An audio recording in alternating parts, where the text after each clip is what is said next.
Now, as we just mentioned, the U.S. has just unveiled sanctions against Russia. This comes as retaliation against an attempt to interfere with the 2016 U.S. presidential election. For more on the tit-for-tat action, Bloomberg News' Ben Brody joins us right here. So, Ben, what's known about the retaliatory effort right now? We're getting these headlines crossing. Right. So this is coming across even as we're sort of talking about it. Yeah. But what we do know is that this is aimed at basically isolating people connected to Russian intelligence. That's the GRU, isolating them on the international stage, making it harder for them to do international monetary transfers, making it harder for them to get bank accounts on the international stage, and generally just harder to work, especially in Europe and in the United States. In Russia, it's a different story. They can still act. So how effective have we found these kinds of sanctions to be, particularly against individuals in the past? So what we've sort of been looking at is the sanctions that went in place after the annexation of Crimea. It did not necessarily pull Vladimir Putin back. He wasn't necessarily stopping his sort of territorial ambitions in light of those. It was really the falling price of oil that sort of was the only check on him during that period. And so it's not clear necessarily that these are going to be very effective. Now, there were reports about the expansion of economic penalties as well as some expansion of this from 2015. What more on this?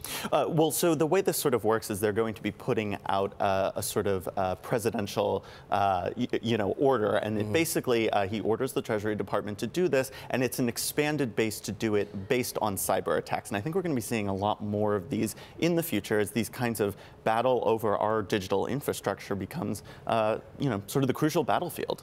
And yet, we heard from Donald Trump last night speaking about how, computers, who understands them? They're so complex. Right. What can you do? Kind of a thing. So what ability will he have to just reverse the sanctions once he gets into office? Right. So it's basically his Treasury Department and his executive orders. Now, it's not clear exactly what he plans to do. They have said that their approach to sanctions is that they want sanctions that work, and they haven't said whether or not they think the Russian sanctions work. But it's his Treasury Department and it's his executive orders. And so when he comes into office, yes, theoretically, after January 20th, he has broad authority to roll back some of these.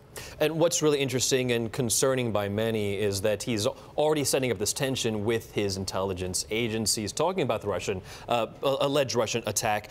Right now, crossing also, the FBI and Homeland Security said that they're going to offer declassified evidence on this attack. Do we even know if he's going to actually listen?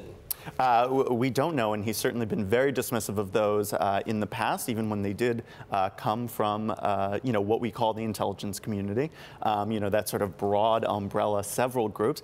So he might not listen to it. He's not necessarily obliged to listen to it. But what I think we will see some impact here is there are several hawkish Republicans, especially on Russia, in the Senate, and they will be overseeing confirmation hearings of Rex Tillerson. That's, of course, the Secretary of State designate nominee, and they're going to be holding hearings, and they're not necessarily going to be pleased to hear that Tillerson or Trump are not necessarily going to help them push back on Russia in this situation. So the story that Raymond was referring to about the FBI releasing some more of this information, our story saying that it's intended to serve two purposes: to help prove that the Russian government was behind this, and also frustrate officials in Moscow by exposing some of their most sensitive hacking infrastructure, so sort of the technical aspects of this operation. So we've been talking about sanctions. We've been talking about what the U.S. can do to try to prevent this through sort of political and sanction means. What about sort of the U.S. firewall, if you will? What measures has the U.S. been taking? And what can they do? What can we do to prevent this sort of thing from happening? I think we are on the precipice of an escalating cyber war. It's with Russia. It's happened some with China. And so, on the one hand, we're presumably doing a lot that we can.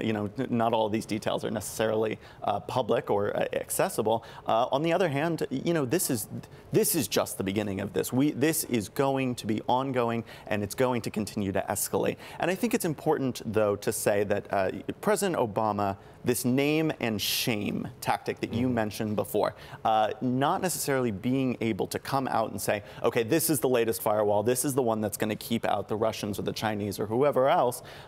They have said, well, we're going to name and shame, we're going to expose you. And that's sort of been a policy and a weapon that the Obama administration has been using here. And Ben, thank you very much. We're going to have to leave it there, but a couple other lines crossing the Bloomberg right now off of this. You were talking about the GRU. Those sanctions do include the chief, the deputy chief, and the first deputy chief of the GRU. Also, the New York Times is reporting that the U.S. is ejecting 35 Russian intel operatives from the country off of this. But Ben Brody, thanks very much.